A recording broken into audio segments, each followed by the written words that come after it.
Sense Choices, and I'm Linda Toupin.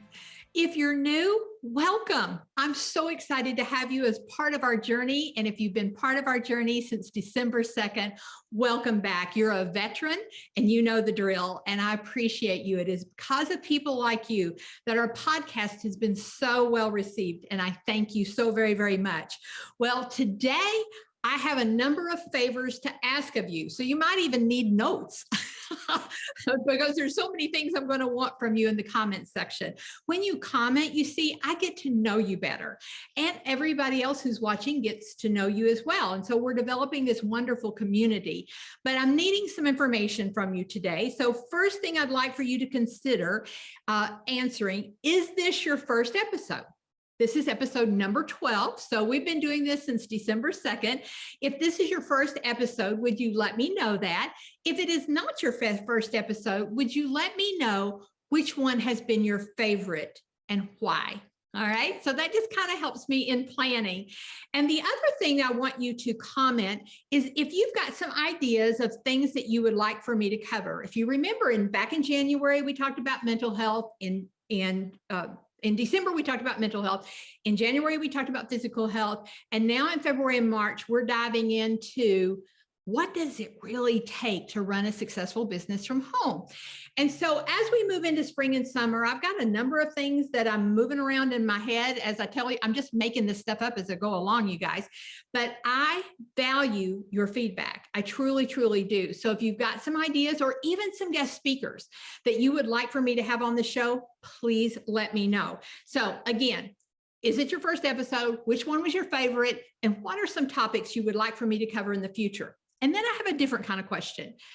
Perhaps later in the spring or early summer, I may consider offering a masterclass. This would be different than this. This is something that I would do with a select few people and maybe work with you for a month.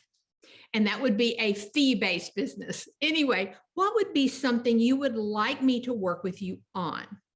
And so if there's some ideas that you have there, and you can message me privately with that information, or you can message me in the comment section. To message me privately, you can email me, linda@lindatoupin.com. So that just kind of helps me moving forward, because this is audience driven. It is because of your likes, it is because of your comments, and it's because of your shares that our podcast has become so popular. And so it's all about you. And I want this to be a place that you can come. Remember, God has gifted you 168 hours, 10,800 minutes every single week, that you are giving some of those minutes to me. And it is my job, in my view, to make sure that those words that are spoken here encourage you, lift you, and edify you. And by the way, I learned something new, and my guest speaker will be so impressed that I'm actually telling you this because he's really techie, is that my daughter showed me this week that on YouTube, and if you're watching this from my website or you're watching it from YouTube, guys, you can actually make me talk faster.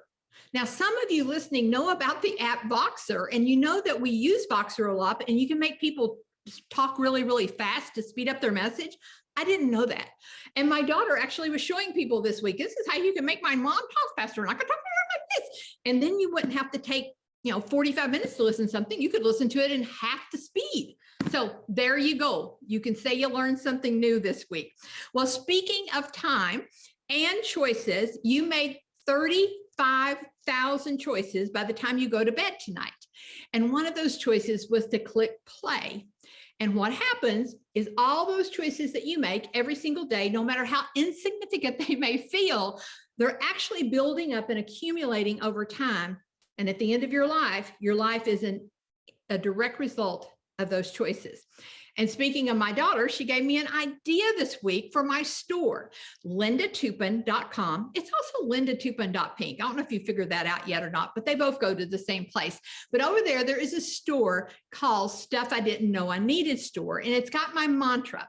And so Common Sense Choices podcast, which is what you're listening to, is based on the mantra that you see in the background back there in the 7-foot piece of art that says, I am where I am by the choices I have made, or I have allowed others to make for me. It's all about personal responsibility. If you want a different life, if you want a different area of your life to improve, then it is all about the choices that you're making. And so over at my little store, you can get that on coffee cups. You can get that on little 8x8 canvases that you can put on your desk, and you can go down to Target and Walmart and get a little stand, or you can hang it on your wall. But my daughter had this idea this week, and we're actually doing a poll right now. So by the time that you watch this, we will have made our decision. She said, you need another coffee mug, and it needs to say, you all can just laugh and see what we end up with over at the store. One of my 35,000 choices today is coffee. That's one of our ideas. And the other idea was, it would say, with 35,000 choices to make, choosing coffee was the easiest one. So anyway, guys, we love your ideas. We actually take your ideas. This is audience driven, and we turn it into reality. So I appreciate you for that. And while you're over at lindatoupin.com, I need for you to sign up. You guys, when you sign up, that means that you don't have to think about me. I'm going to think about you every Thursday and send you the episode. It's one less thing on your to-do list. And that way you never miss an episode, you guys. And all you have to do is just go over to lindatoupin.com. We'll throw up a little screen right now, and you click sign up. And it's a little two-step system. And we make sure that your email provider knows I'm legit. Okay. Oh, I meant to show you guys this while you're over at the store. I hadn't showed you the new t-shirt. Hang on a minute. We've got it in a really soft pink for spring. And this is what it looks like. It says choices down the side and has my initials on it. Isn't it cute? I tried to get real springy for today's episode. See those tulips over there on the table? I took down my Christmas decorations. I had them up for a little bit too long. And I thought, we're going to pretend it was 70 degrees here in Lexington over the weekend, but now it's like 42 and ugly outside, but we're going to pretend it's spring. So anyway, okay, before I introduce our guest speaker, repeat, here's what I need for you to do during this episode.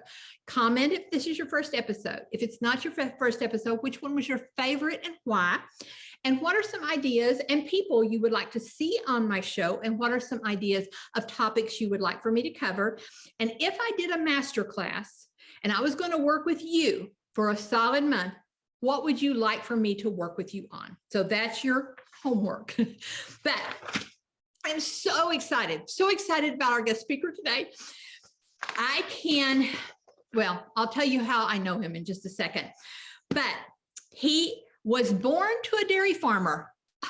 Who would have thought that those of us flock together of the same feather or something? And there's a saying that says something like that. And actually, I'd kind of forgotten that. Anyway, he was born to a dairy farmer and a factory worker. So he understands the worlds of entrepreneurial and traditional upbringing, because we talked about that in the last episode, or episode before last, when I talked about a milking the cow mentality. He is an elder millennial. I have never seen anybody use that in the accolade sheet, but there you have. He's an elder millennial, and he knows the struggles, you guys, of navigating technology in 2022. Curtis, you left out the part, you've edited this, where it said, I know how to rewind a cassette player with a pencil. I think was in the original one. But anyway, he brings all those skills together as a technology trainer and a concierge, such a good word, a concierge for small businesses on an individual basis, training you personally or group training to your team on technology. He has produced motivational and training events across the nation for the past 20 years for crowds of 40 to several thousand. There's been 4,000 or 5,000 at my events that you've done. But why is he on here today? Because he is a work from home single dad. We've been talking about working from home, starting your own business, working from homes. What are the boundaries? What's the money management? All of that, those pieces that make an in-home business work. But he does it as a single dad. He resides in Owensboro, Kentucky, with his two beautiful children. We'll throw them up on the screen right now. Hensley is 13 and Hollis is 12, and they are avid sports enthusiasts. And I looked at that picture, Curtis, and thought, when did they get taller than you? I don't know. But anyway, would you all please welcome to our podcast, the one and only Curtis Hanna. Yay, Curtis. Thank you. Thank you. It's an honor to be here. I'm so excited for this journey for you. Well, Curtis, how are things over in Owensboro today?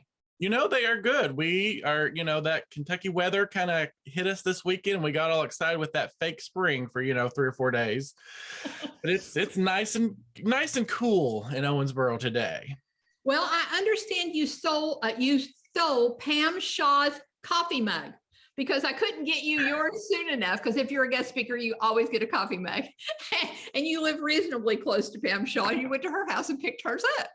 Yeah, you do owe me a fourth a tank of gas, so that's all I'm saying. No, it was. You good. almost have to take out a loan for a fourth a tank of gas these days, Curtis. But I did listen to your podcast all the way down there and all the way back, and I did listen on more than just 1x speed. I promise you, I did that.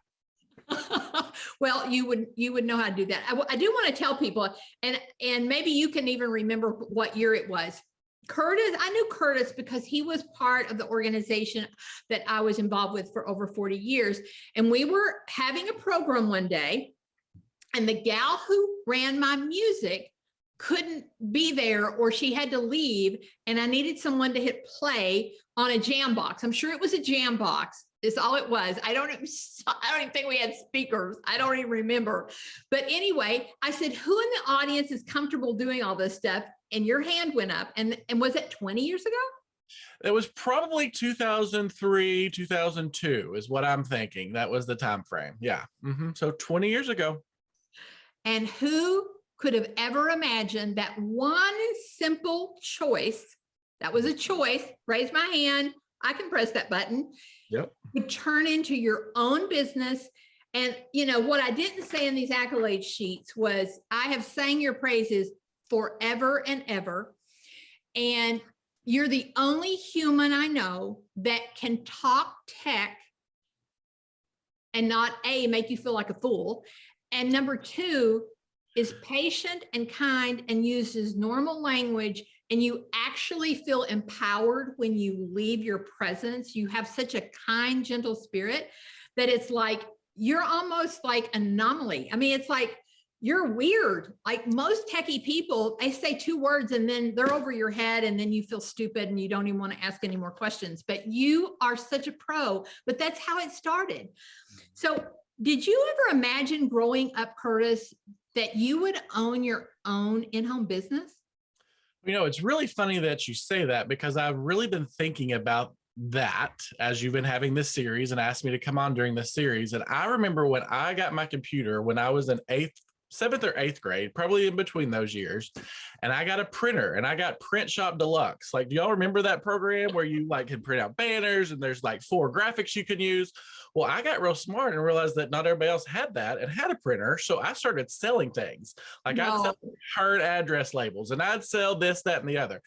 And from that moment on, I don't think I ever realized that you couldn't go out and make more money because you needed to that night.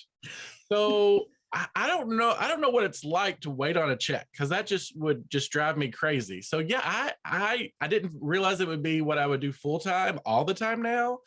And all the different revenue streams too that encompasses, but I could not imagine not controlling my own income. I could not. I've not heard anyone on my series say it quite that way, but that is a powerful statement. Was it's never occurred to you that if you needed money that you couldn't go out immediately that night or that next day and make the money? Mm-hmm. Yeah, absolutely. I could put up.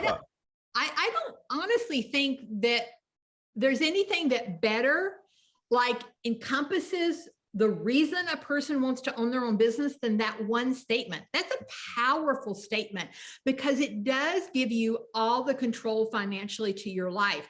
And yes, I can't imagine. Well, I did. I taught school for 10 years, but there was 5 of those years that, no, that's not true. I waited tables, and if I needed extra money, I worked extra shifts.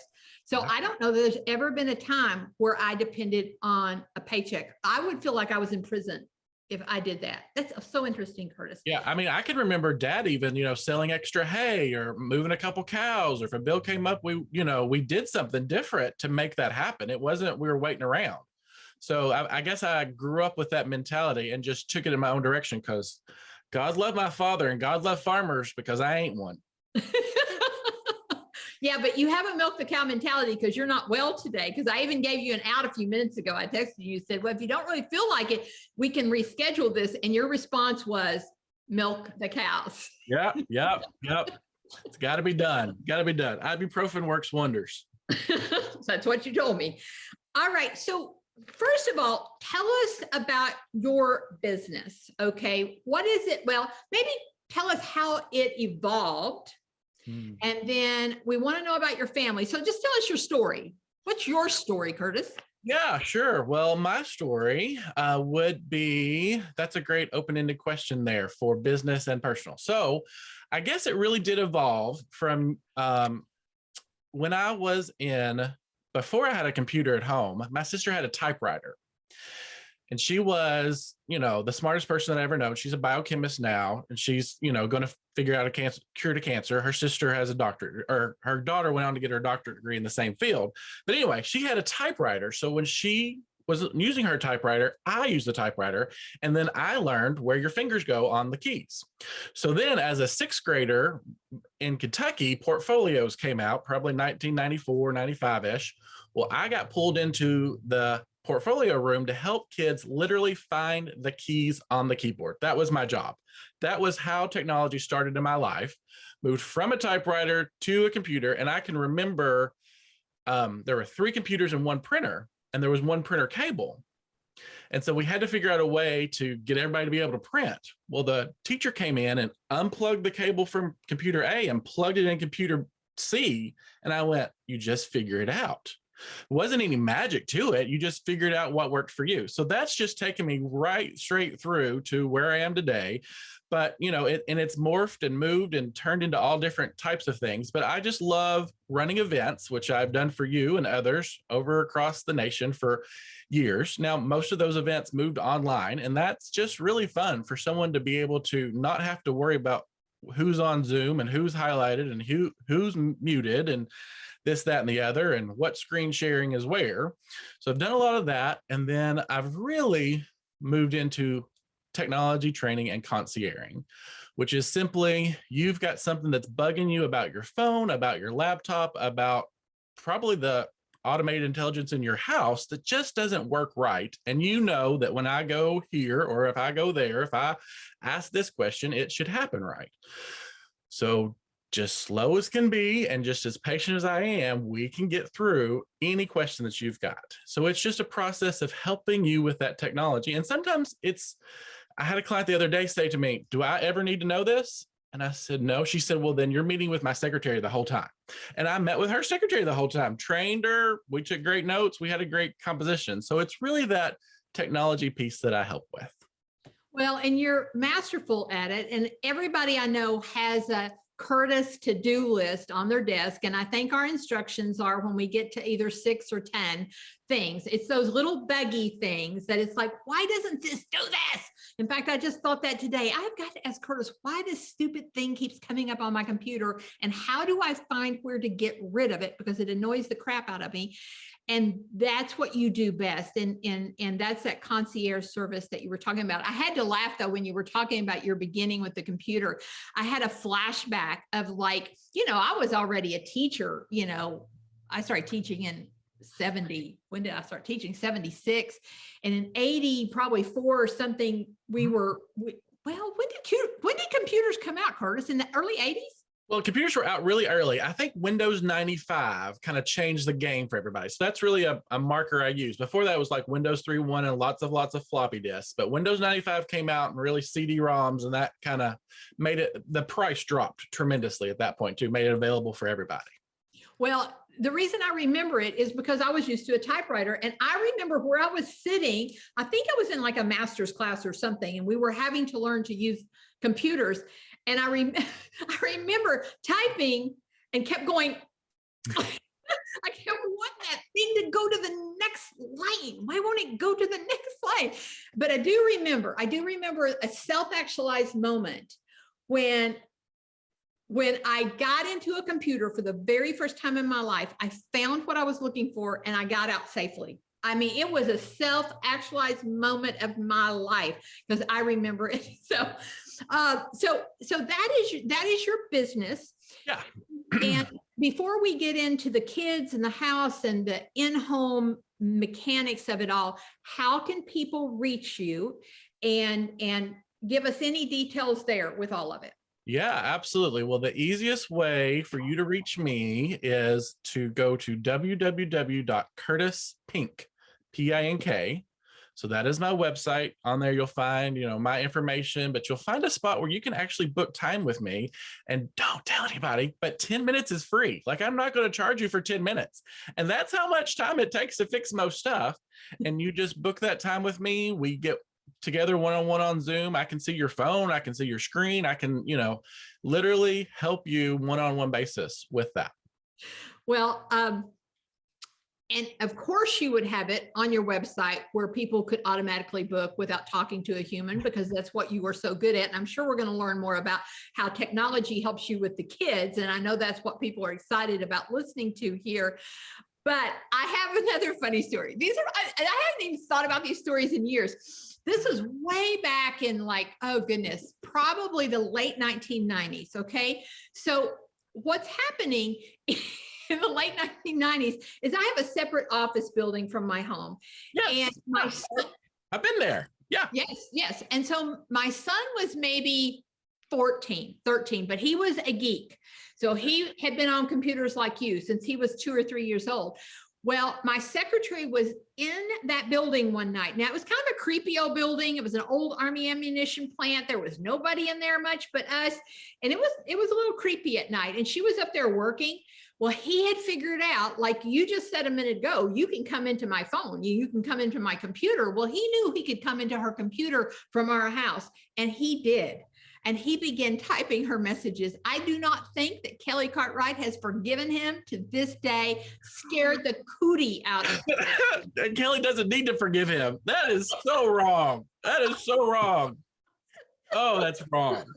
All right. So Curtis.Pink is how people get to see your services. They can book you, etc. And so is there anything else you want to tell us about the business? And then I'm going to start asking you about the kids and running this business from home. We're good. Okay. All right. So we've got 2 children. And so let's walk down that lane of what is your story. And then let's talk about how you make running a business from home work as a single dad. What are the challenges that you have overcome? Gotcha. Well, I was married when Hensley and Hollis came into our lives. That's no big shocker. And we separated after a series, and they're with me 50% of the time and with their mom 50% of the time. And we are the best of co-parents. We've really tried to do that. So I'll just overlay that. But Hensley and Hollis came to us in 2010. They were both adopted from Ethiopia. So there's a lot of process to get that happen. And it was like going from zero. I mean, we went from 0 children to 2 in 4 months. So there was a lot of changes and a lot of things that had to happen very quickly. But fast forward to today, they are, Hensley is a 7th grader. Hollis is a 6th grader. They're both in the Innovation Academy. So they have all this collaborative work, technology wise. Poor things, they can't help it. They just do. Hollis is a travel volleyball player, and Hensley is a star football player. He just absolutely thrives in that environment. Well, when I saw those pictures, because I haven't seen them probably in maybe a year or 2, and I'm thinking, my gosh, these kids are taller than you now. I've tried to stop feeding them. It just does not work. They eat a lot. So when we think about running a business from home, we're thinking about delegation, we're thinking about automation, we're thinking about compartmentalization. What are the things you would like to tell my audience, the people who are watching this have an interest or they are currently running a business at home? What can you share with them that you have learned through this process that you feel would be valuable to them? Great. Thank you. So compartmentalization would be one of the tools that I've used that really made my life manageable during being a work from home dad and being a single dad and trying to do it all. At night, my head would just absolutely spin, with everything in the world going on. What did I sign this permission slip? Did I Lay out dinner for tomorrow night. Did I even remember to eat today? Well, clearly I didn't do that one very much, not, but but I would start compartmentalizing my thoughts. And a lot of people go, what does that even mean? What does compartmentalization mean? To me, the way to describe that is like you've put a load of clothes in the dryer and they're all spinning around. Well, compartmentalization is pulling them out of that dryer, laying them out on your table and folding them into piles. Now that would be a kid pile, that'd be a dad pile, that'd be a CEO pile, that'd be a delegation pile. So we would sort all those piles out, and you can go and pick up a pile whenever you want to and work on it, but you don't have to carry around or pick up all the piles at one time. Really good. Really good. So that's the way compartmentalization works for me. And it wasn't like I had to do everything by myself all the time, but it just gave my business a break because I heard a statistic today that I know is true. Any hour beyond 24 hours a week, an entrepreneur works on his business, they lose $10,000 a quarter. Really? Now that's not, you could put all those quarters together and because there's going to be heavy times. There's going to be seasons that I work super heavy. I did 6 events in the last 3 weeks, and that's an average.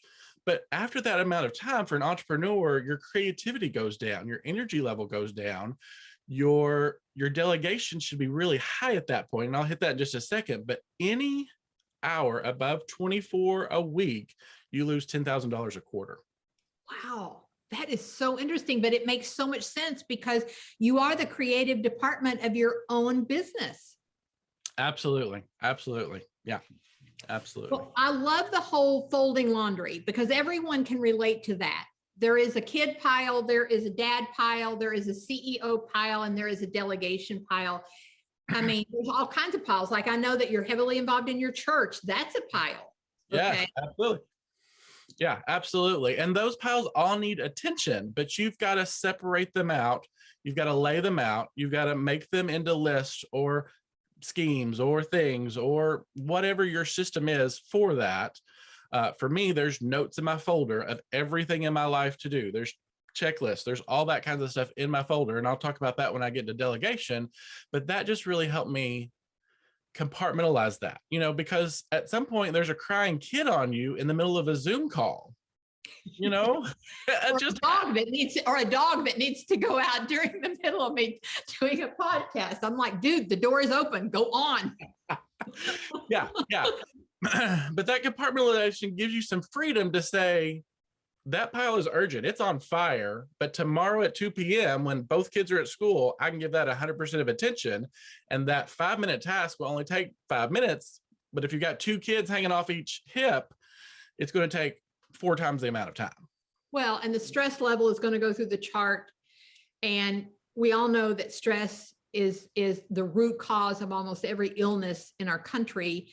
And so when we're doing these things that you're talking about, which are absolutely brilliant and are easy, once you can hear someone explain it, I mean, that was so easy for me to understand. Anyone can understand that. It's like, I cannot let all these things go around in my head. There's an old saying that, when people say, what do you got to do? And when you answer, I've got a million things to do, that's a huge red flag. We need to stop our life. We got to fold the laundry, put it in piles, because I had a friend once when I said, I've got a million things to do. They had said to me, write them down. And I've done it more than one time, Curtis. And for me, the magic number is 17. When I hit 17 things going on in my mind at the same time, I shut down. That's when I explode. And so everybody has their magic number. Yeah. And the other thing for me too, is like, I had to get really real with me on that 17 things to do list, because that 17 things, of which about 2 are life and death and dilation, so those 2 would go on the list and the other supporting 2 or 3 would go on the list. And I just wouldn't put the rest on that day's list so that you could breathe at the end of the night. Because if you don't give yourself that de-stress, and it's okay, it's not going to happen. Sometimes I think I've heard you say, just delete all the emails in your inbox. they'll send them to you again if it's that important. I have said that. It's called Control Alt Delete. How many times have you seen me train at an event where I say, here's the answer to all your problems, Control Alt Delete? There is absolutely nothing there that is life or death. There really is nothing there. Somebody saved it. I promise you, someone saved it. It doesn't have to be you. Yep. So that's really good. But the other thing of this is the delegation part. So once you've got all these things in their piles, and sometimes at night even I'll physically, like, in my head, shut the doors of those things. I don't want you to miss that, because that's when they all hit you. Even though you've got them piled out, when you lay down in bed, they all just keep spinning in your head. So I'll give them a door, and I will close those doors individually. No kids, no church, no technology, no copier that didn't print right today, no cell phone that can't keep a chart. Those are all closed. It's just me and God. That's the one door that stays open all the time. God's door stays open. But anyway, so moving on to delegation. I love delegation. My children love delegation. My children love delegation so much that when I say, Hollis, let's make a grocery list, she goes to her iPhone, she opens her notes app, and she shares it with me and Hensley, and all three of us have access to the grocery list. And she knows that Shaylin goes to the grocery store at 8 o'clock every Friday to get our groceries for us. And if it's on the list, it gets brought home. If it's not on the list, it doesn't get brought home. That is so brilliant. I mean, literally such a simple thing of creating something in notes and sharing it. Now, I'm sure there's something there I missed, because I'm thinking, but the notes are only in my phone. Right. You literally push a button that says share in your notes, and it goes to whoever it pulls up, and it goes to our little family text group. And anyone that clicks on that note can open up the shared note and edit it. So everybody can make their own requests from the grocery. And if it doesn't get bought that week, it's not your fault. Exactly. It is not my fault. It is not at all. Okay, that was worth $1,000. I'll pay you later. Okay, everybody listening going, oh my God, I could do that. And I did notice that you're not the person that goes to the grocery store. Okay, because, and I'm going to do an entire episode here in a few weeks after this, and I'll bring you back to Curtis's remarks. And I said this with Pam Shaw the other day. I'll say it again to my viewers. If it does not bring you joy and it does not make you money, why are you doing it? Because everything, when you own your own business, can be delegated, everything but relationships. And so your life has $1 per hour as an entrepreneur. And baby, when you're going to the grocery and that's not on your joy list, it just costs you probably $50 to $100 an hour to go to that grocery store. So anyway, go ahead, Curtis. Okay. And grocery shopping brings me joy. That's the thing. I like to go to the grocery store, but you know what I like even better? When you put Diet Coke on the list and Shaylin comes at 10 o'clock and you get home at 5 and there's cold Diet Coke in the refrigerator. That is way beyond going to the grocery store. Just saying. No, Curtis, that stuff's bad for you. A bad example, Curtis, just a bad example. I thought that I saw somewhere in here this was a real podcast, so I could have said LaCroix or that's okay. But I'm not. I'm going to say that it's Diet Coke. It could be worse, Curtis. It could be worse. You could be Jan Thedfer and her Diet Dr. Pepper. That before the rules changed with the TSA, I hauled a whole 6-pack across the ocean once to surprise her on a trip to Europe. So there you go. I've done much worse in my life, but go ahead. Okay, I'm getting this delegation thing. I'm getting excited about it. Okay, good. Well, let me just give you some overview of it. You're going to have more than one person do that job in your lifetime. That's the way I had to start learning about delegation, because Shaylin took a long time before she got here, my housekeeper. Okay. So she wants a little checklist. That's the major part of this. And my kids even have a checklist when they clean the house, because there's 3 benefits of a checklist. It's visual progress. It's constant accountability, and it's a consistent focus. Go over those again, please. It's a visual progress, it's constant accountability, and it's a consistent focus. So and I got real smart on these checklists because 97% of the world is waiting for a checklist. In case you all didn't know that, 97% is waiting for a checklist, and you have to make the checklist kind of dummy proof. So my checklist says, welcome to cleaning my home. Please strip all the beds and put the sheets in the washer, because the last thing you're do is make the beds. You have to think for them because they don't need to think. They just need to do the next right step. So there's every section. And then when you have small children and they do the chores, on every room, it says dust for spider webs, because they're going to be in every single corner. So I have a home binder. Every room has a page. It's in a little sheet protector.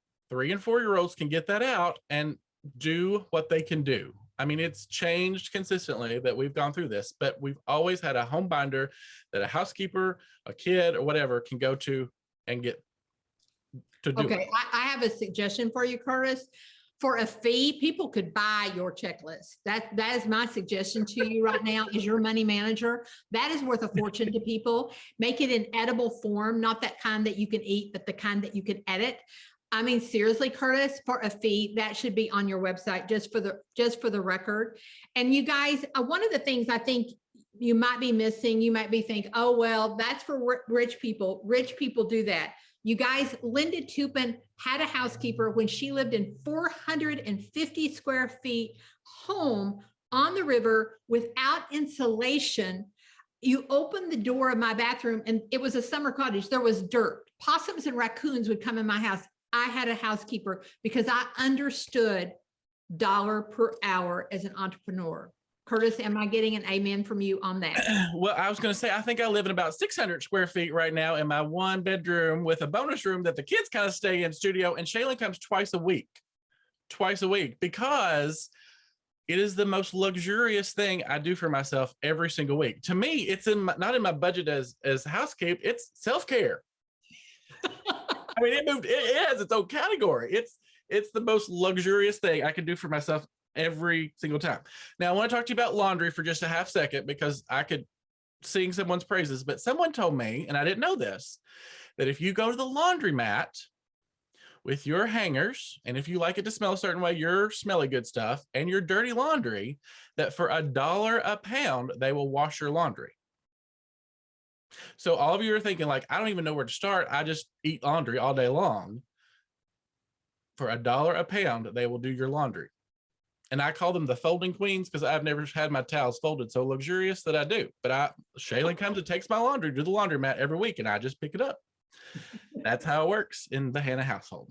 Well, first of all, people are loving this. I can already tell you there are people, like there are so many light bulbs going off going, why am I killing myself? Okay, when there's services out here and there's people who do this.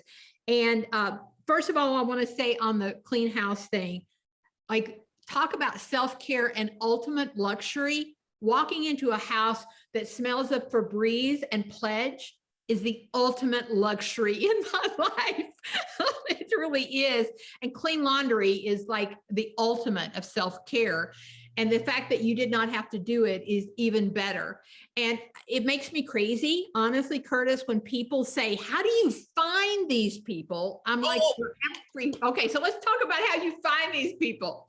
So the first off, you got to know the person in town who knows everybody. So that's your greatest resource. So you talk to the person in town and say, here's what you need. You need somebody that needs the money, but doesn't have to have the money. They want the money, but they don't have to have the money. Ooh, yeah. The second thing you always look for is you always hire and say, now, I don't know if we're going to fit each other, so let's try it for a month. Because I can put enough money away to do this for a month, but after that, I don't know if I can afford you, and I don't know if you're going to work for me. Okay. The third thing is if that person don't know nobody, don't put it on your Facebook. Just don't do that. Okay. Just don't do that. Care.com, www.care.com. It's surprising. Now we've used them for babysitters until the kids got big enough to watch themselves. There are people out there who want to watch your kids, and they can tell you how much they want per hour. And they have a background check. Yes, you're not going to know them, Well, it's the first time y'all go to the park for an hour and make sure they're not anything bad. The second time, you're working in your office and they're watching your kids. And the third time, you can leave your house. Okay. Now, you might go through about 3 of them before it goes. And I've got a whole nother list of questions you would ask them because everyone has a different definition of discipline. So I've got another little worksheet that I'll put up on my website. There you go. Charge for that, Curtis. Charge for that. That's good. We'll have a list of questions you could ask. But anyway, that's how you do it. There are places out there. Care.com is an excellent one. Now, here's what you do. You sign up for the first day and then you don't pay them. 2 days later, they email you a 20% off coupon. Just saying. Okay. Hey, I have noticed that on so many things. Like if I put stuff in my basket online for stores, they like remind me 4 times a day that I still have stuff in my basket. Magically, I get a discount coupon. I figured that out too, Curtis. You've taught me well, Curtis. I'm figuring stuff out. Okay. So we did laundry, we did groceries, we did house. Mm-hmm. Now, I have a very smart house and I have tweens. I have 12 and a 13-year-old now. So let me tell you what I do to supersede them with technology. There's a camera in their bedroom and there's a camera in the living room and there's a camera on the front door. And anytime I pick up my phone and turn it on, every time they move, I get a video of their movement. So that way, if I leave at night with another job, or if I, run to the grocery store or do an errand, I know what they're doing. And it records not only just video, but audio. It saves you tail, I'm telling you. And they know it was just an agreement. The cameras are going up, they're there. If they get unplugged, there's bad consequences. So it is very easy. The other thing is we have a very automated house. We have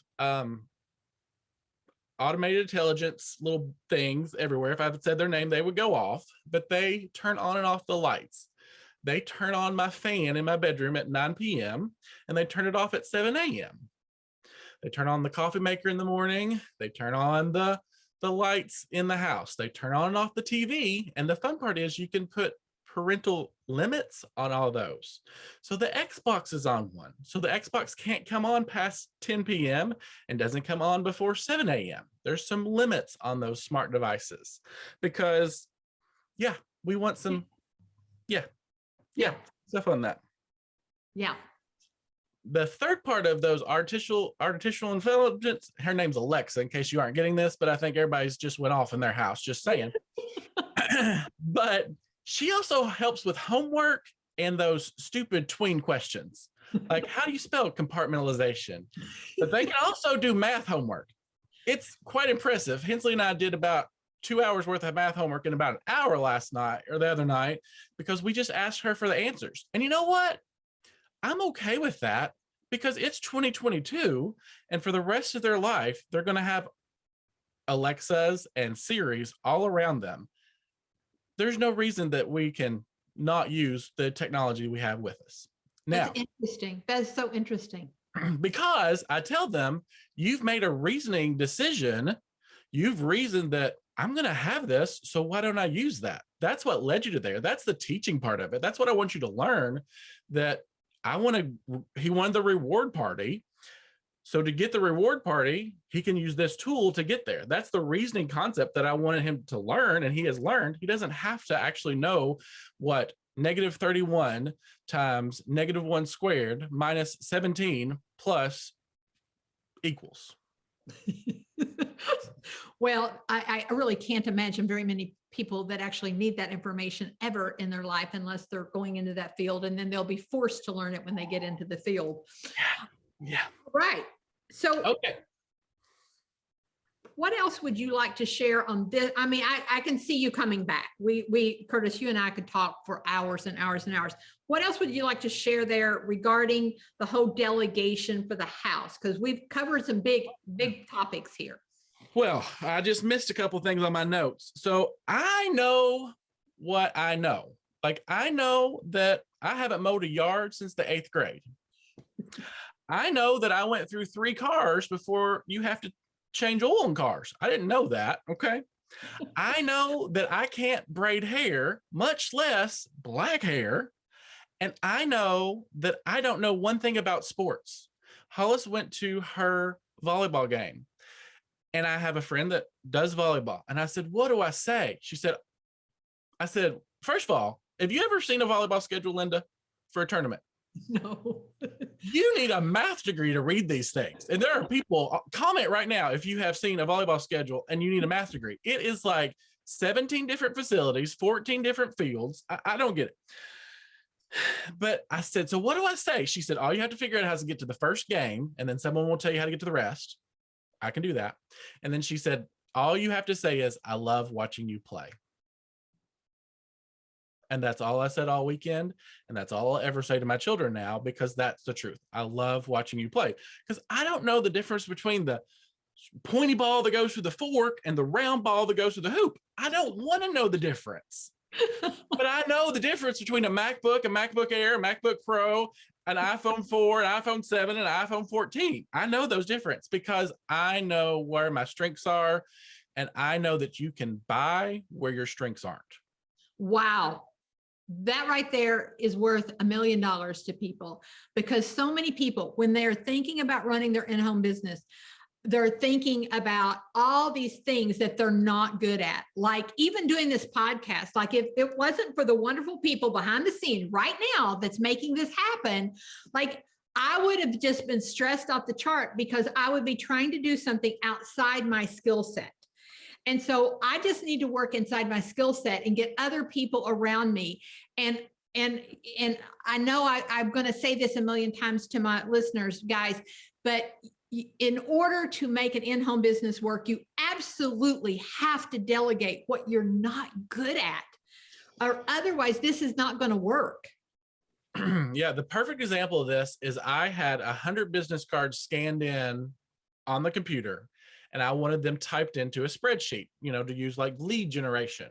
So there's a website out there called Fiverr that you can hire for any job. Well, I put an ad out there that I want all these cards typed out. I had 100 cards. I said I'd pay, $10. So 100 people applied for that job. 100 people applied for that job. One of those people sent me a direct message that said, hey, give me a shot. And now that was Dylan. I knew that's what you were going to say. We know Dylan. He's done some stuff. And 8 years later, Dylan doesn't work for me anymore, because he built himself an own business because of all the work I sent him. And he lives in Sri Lanka. He wasn't on my own time zone, but he did work for Linda. He did work for me. I mean, he's the best thing in the world. But I'm just saying, there's people out there that want to do that job that you don't want to do. God bless Kelly Cartwright, because if I look at two invoices together, it literally hurts my brain. My brain uses the creative side, not the 1 + 1 = -2 side. Kelly Cartwright, I watched her search for an hour and a half for 3 cents, and it made her happy. She should be on drugs. For those of you who don't know, Kelly Cartwright is not, well, she was my friend before she was Curtis's friend. And she is a master with books and QuickBooks and money and all of those kind of things. And you're right. People, that is her skill set. And she will work for an hour and a half to find those 3 pennies. That's the people you've got to put in your life. Yeah. And there's a reason they sell 3-hole punch paper for a reason. Guys, you are killing yourselves over these penny jobs. My favorite quote, and I have it plastered right behind my desk, it says, what is the dollar value of your stress? Wow. What is the dollar value of your stress? So is it buying the paper that's already 3-hole punch because you get mad at your 3-hole punch every time you use it, or whatever the situation or case may be? There are, I'm a lot OCD, I've seen your organization. Like, you open up this big thing and there's every colored marker and every colored ink pen, and it's like the most organized thing on the talking about. I have no idea what you're talking about, but I'm just saying, and OCD is a disease. I don't want to take anything away from that. I'm not saying that, but I am a little precise about things. And there's been times where it just changes my life to have the right tool to do the right job. And sometimes that's an extension cord or a plug or an adapter. And it's worth it. It's worth that dollar value to not have that stress. And that's wow. so true. Well, Curtis, this has been past enlightening. We could talk for hours. I have 50 other questions I could ask you, but I think for today, you have met my need, which was to feature a single parent and to focus on compartmentalization and delegation and technology. I'm sure I will have you back for the technology piece, if not other places. So remind everyone again where they can find you and what you do, what you offer to people, other than you're going to start to sell them your checklist, because I added that to your list of things to market yourself. And then also you've got something fun coming up with your kids that everyone's invited to. Okay, so we played this fun game at Christmas that said, it's just you write on the top of paper, wouldn't it be cool if? So we played the game, wouldn't it be cool if? And we said, wouldn't it be cool if next year we celebrated Christmas in Hawaii? So we have a huge goal in the Hannah household that we want to celebrate Christmas in Hawaii. So we're all doing things to earn money for this. And so the kids got together and said, hey, we will teach you everything we know about technology that we don't want you to know. So we have put together a Fundamentals of Tweens online class. It's $28. It's 4 one-hour sessions, the first full week in April. I've got the flyer will be up on the screen. You can register at curtis.pink, and they're going to teach you the stuff you don't want to know.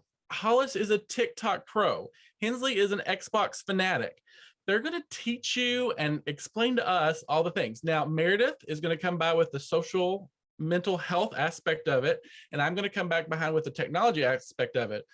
But I'm really excited because there's a lot out there that I didn't even know about, and we've had a lot of fun developing this class, and they are super excited to reach their goal. And honestly, they're like, so how do we make money next month? I said, hold on, we got to get through one before the next. But they're little entrepreneurs too, in case you can't tell. So they can find that at curtis.pink, and we'll have the flyer up right here for everybody to see. I think it's brilliant. That's what I think. It'll probably go viral. You know, the fun part is, like, doesn't your friend Mike like live in San Francisco? We could stop and knock on his door. Mike Rowe. Mm-hmm. You could stop in San Francisco and see my friend Mike Rowe. I've been trying to figure out how I can actually put his name on some of my coffee mugs and my stuff so that somebody would eventually like show him that like this woman is serious about this whole thing. Okay. Curtis, you are a blessing to so many, but more importantly, you are a blessing to me in so many ways. And everybody who's listened to this podcast today or viewed it, you understand why Curtis is one of my most favorite people in the whole wide world. And I mean that sincerely.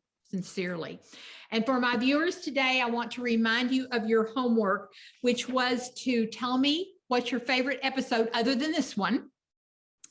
And what episodes or what people or what topics you would like for me to consider in the future. And if I were offering a month-long class, okay, and I was going to work with you for a month, what would be something you'd like for me to work with you on? And that would be for a fee.